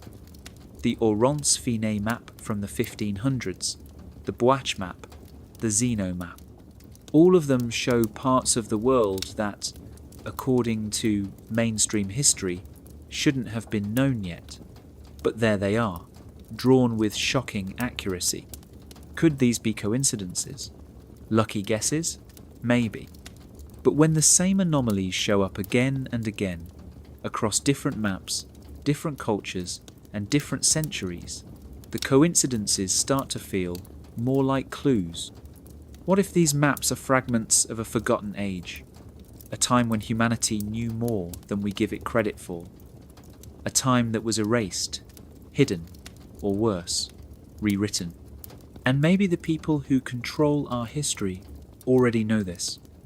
Maybe that's why these maps are filed away, labelled as curiosities, and quietly forgotten. But maps don't lie, they lead. And these old charts might be pointing to a truth that someone doesn't want us to find. When you look at a map in school, or spin a globe in a classroom, it feels like you're looking at truth. Like this is the Earth, exactly how it is.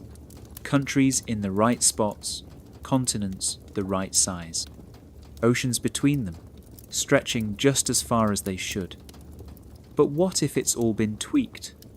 Not just a little, but in ways that change how we understand power, history, and even who's important. That's the theory behind the geographic lie.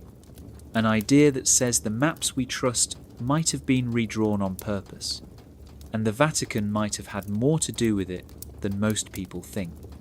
Back when the Church held serious global influence, knowledge wasn't shared with everyone, it was controlled. Geography was no exception. Knowing where places were, what lands existed and who lived there, was a form of power.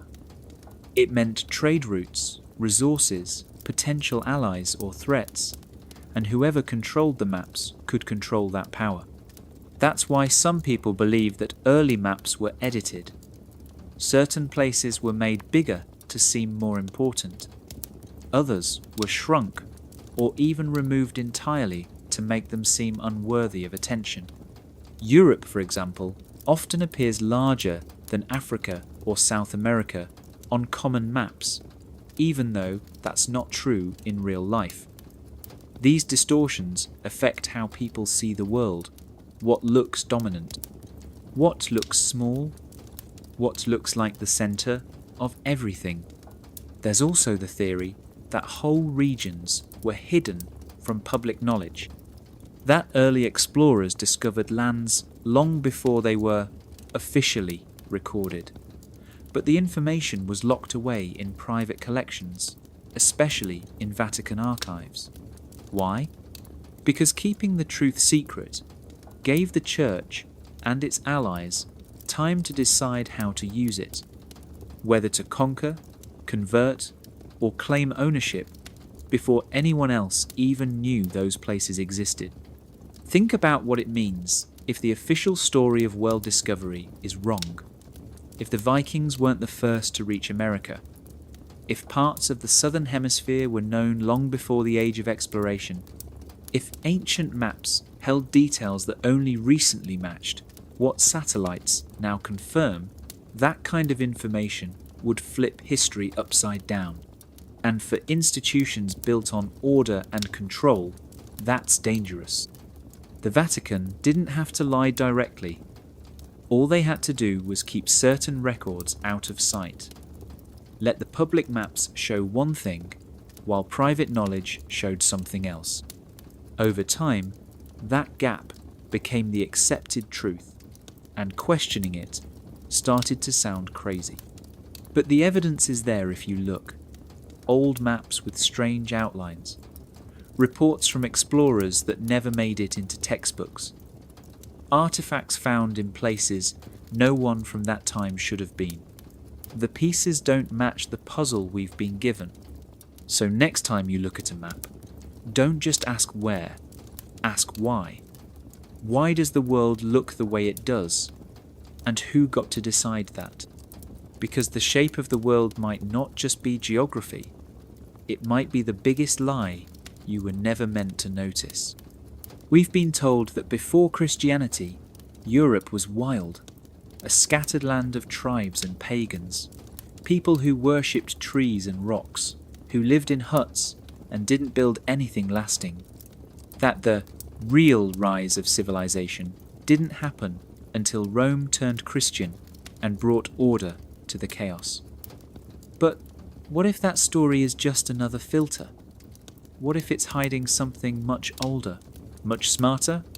Something that doesn't fit the Church's version of how civilization grew? There's growing evidence that advanced cultures existed in Europe long before Christianity. Cultures with knowledge of astronomy, sacred geometry, advanced building techniques, and maybe even spiritual systems that rivaled anything in later religions. But those cultures were either wiped out or buried under centuries of silence, not by accident, but because their existence challenged the idea that Europe was saved from ignorance by the Church. Take the megalithic sites across Europe.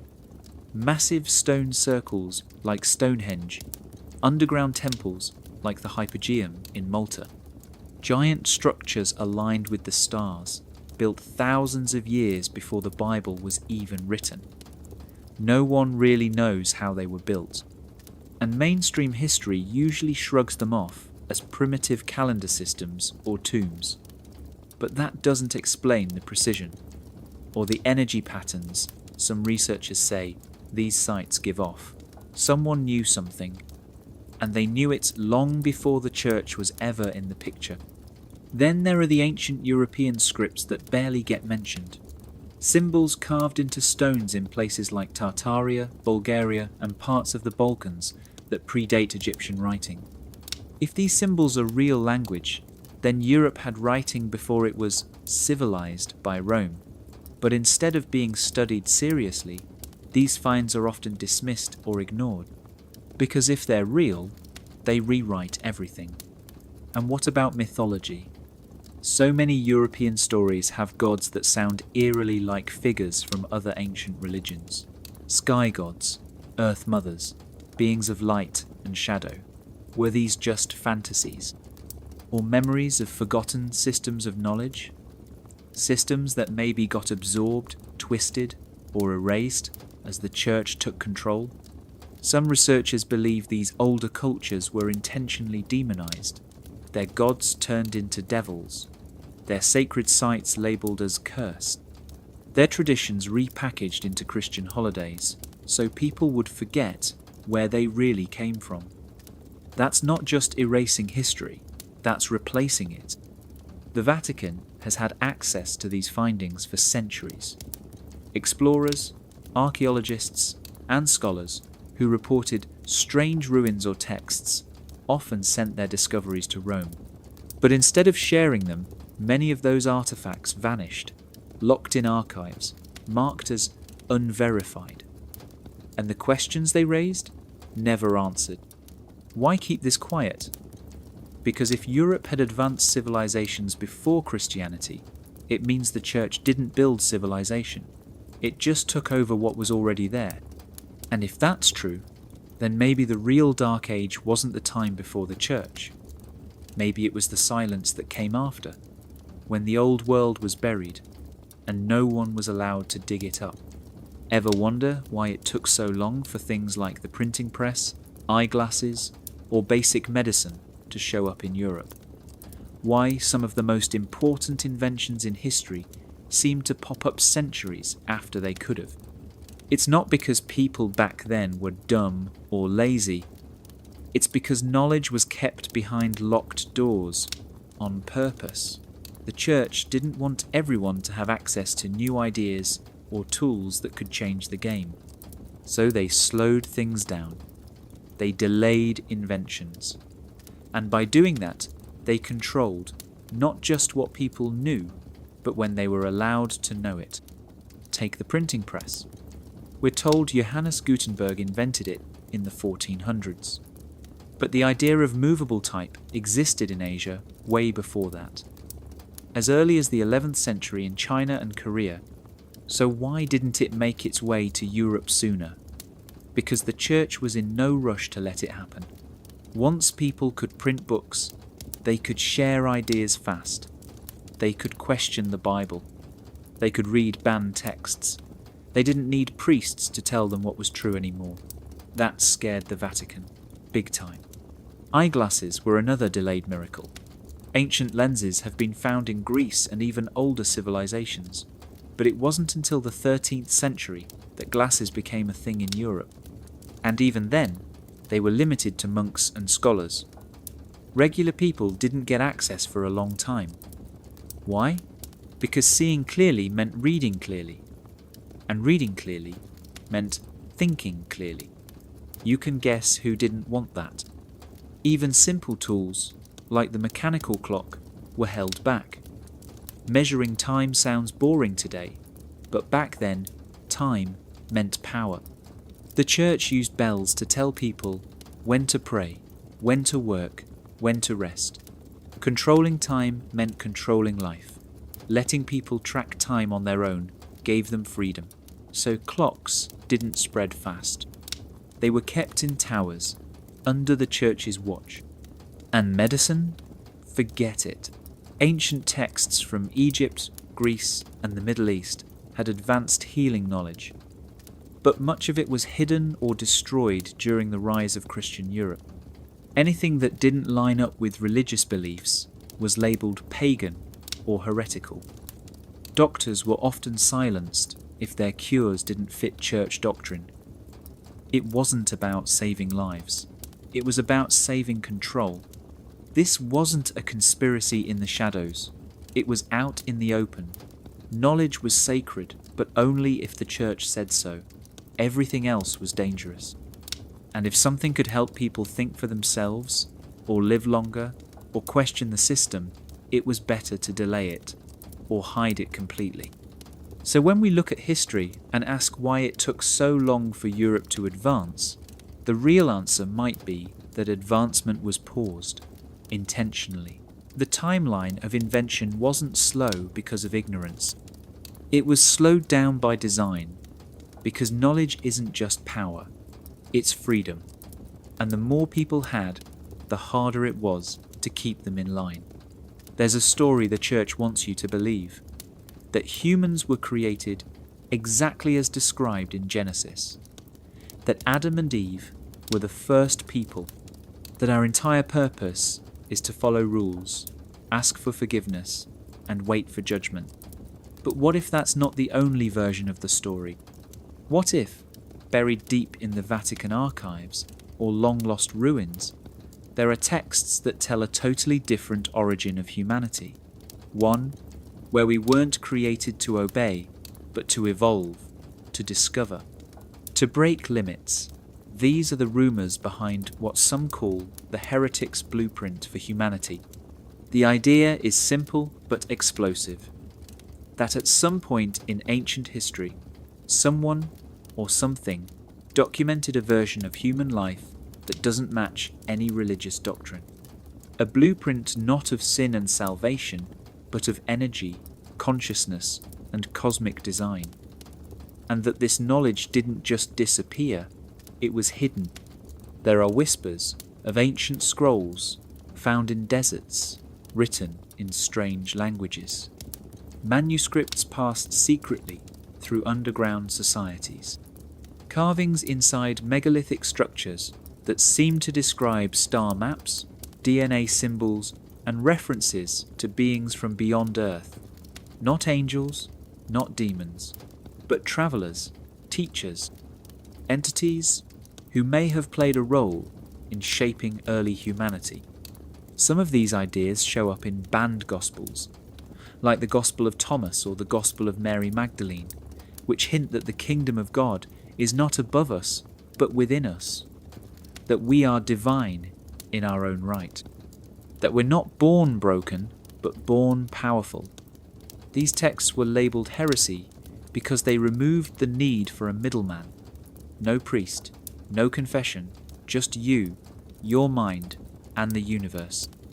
There are even older theories that suggest human beings didn't just evolve naturally or appear suddenly, that we were engineered, not by God in a garden, but by advanced beings who seeded knowledge into us like a program, and that the original plan was for us to grow beyond what we are, to unlock our full potential. But something happened, maybe a war, maybe a takeover, and that potential was cut off, buried, forgotten. The Church didn't just reject these ideas, it crushed them, burned them, labelled the thinkers behind them as heretics. People like Giordano Bruno, who believed the universe was infinite and that we were part of something way bigger. He was burned alive, not for science, but for daring to suggest that humanity's purpose might not be submission, but awakening. The heretic's blueprint may not exist as a single document. It could be scattered across cultures, myths, ruins, and fragments. But if even part of it is true, it changes everything. It means we've been lied to about who we are, about what we're capable of, about why we're here. Maybe that's why it was hidden, because a world where humans realize their full power is a world where no institution can control them, not a king, not a government, and definitely not a church. The idea that we might not be alone in the universe is no longer just a sci-fi fantasy. It's something scientists, governments, and even military officials are starting to talk about seriously. But here's the twist most people don't expect. The Vatican has been in on the alien conversation for a long time, quietly, carefully, almost like they've known something all along but never wanted the world to put the pieces together. Let's start with the rumours. For years, people have whispered that the Vatican has ancient texts, scrolls, and artifacts that talk about beings not from this earth. Not in some vague spiritual way, but literally, descriptions of glowing visitors from the sky, machines that roared like thunder, lights that descended from the heavens, not as miracles, but as technology. These stories show up in old religious art too. Paintings from centuries ago with strange flying objects hovering in the background. Shapes that look a lot like modern UFOs. The artists weren't just being creative, they were recording what people saw. Then there's the Vatican Observatory, a state-of-the-art telescope in Arizona, run by Jesuit astronomers. Think about that. Why would the Church invest so heavily in space research? Some say it's just science and faith working together. Others believe it's much deeper, that they're watching the skies for a reason, that they're expecting something. And it gets weirder. In 2008, a top Vatican astronomer named Father Jose Gabriel Funes made headlines by saying that believing in aliens doesn't contradict faith. He even called them our brothers. That sounds like a soft launch. Like they're preparing people for a truth that's been kept hidden. Maybe not just about life out there, but about life that's already been here. The theory goes like this. Ancient civilizations may have had contact with non-human intelligence. These beings might have taught us, guided us, or even helped shape early human history. But when the Church rose to power, it needed a different story. One where God created man and gave authority to the Church alone. Anything else, anything that challenged that version, had to be erased, including the idea that we were never alone. So what if the Vatican's secret archives contain evidence of this ancient contact? Maybe lost books removed from the Bible. Maybe carvings taken from forgotten temples. Maybe eyewitness accounts from early priests who saw things they couldn't explain. Not visions, not dreams, but encounters. If that evidence came out, it wouldn't just rewrite history, it would shake the foundation of religion. People would start asking new questions. If other beings exist, where do they fit in the creation story? Are they above us, equal to us, or something else entirely? The Church has always been about control, of time, of knowledge, of belief. So it makes sense that if they knew something this big, they'd keep it quiet. Maybe not forever, but until the world was ready, or until they had no choice. When people think about power, they picture armies, battles, fire, thrones and crowns, and people shouting orders. And sure, that kind of power is loud. It leaves scars. It writes history books. But there's another kind of power that's way harder to see, and even harder to fight. The kind that doesn't scream, it whispers, or doesn't speak at all. That power is silence, and no one has mastered it like the Church. From the outside, the Vatican looks like a place of peace. Quiet halls, soft chants, candles flickering in ancient cathedrals. But behind that calm is a silence that has shaped the world in ways most people never realize. Because silence doesn't just mean not talking, it means not telling, not revealing, not allowing. It's a form of control that works slowly, like fog rolling in until you can't see the edges of truth anymore. Think about how much of history is just missing. Whole civilizations barely mentioned. Lost texts that no one's allowed to read. Gospels erased. Saints invented. Events changed or rearranged so that the Church always looks like the hero. That didn't happen through violence alone. It happened through silence, by choosing what not to teach, by deciding what books didn't belong in the Bible, by locking knowledge behind vaults and pretending it never existed.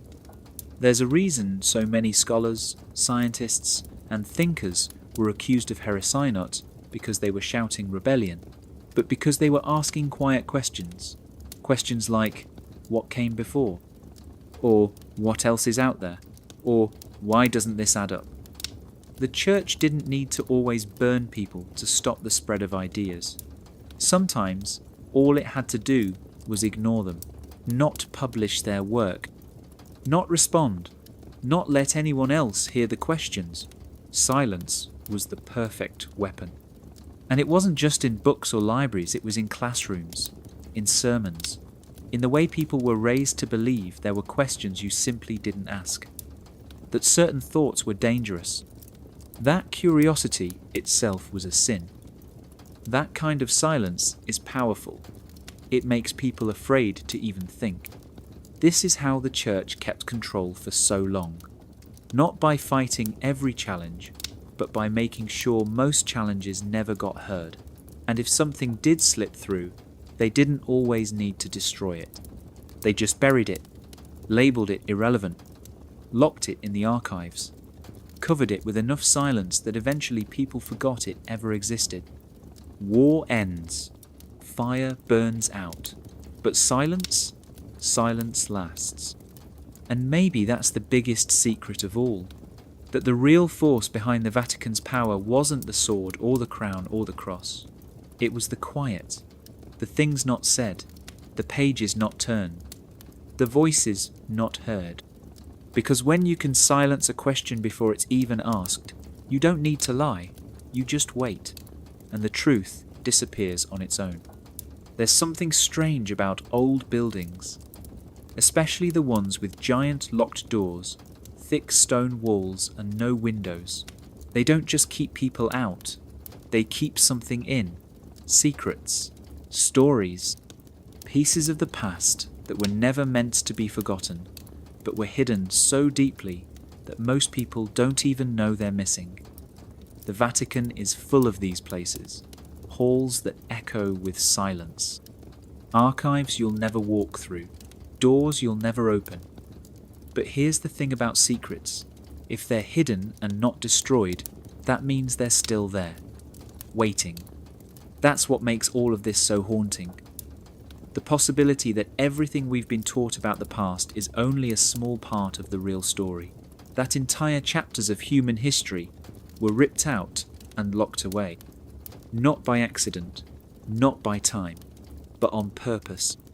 And if they're still out there, if the lost texts, the banned books, the vanished maps and the strange artifacts are just gathering dust behind closed doors, then maybe we still have a chance to uncover them. But that window is closing, fast, because every generation that grows up without knowing the truth moves farther away from it.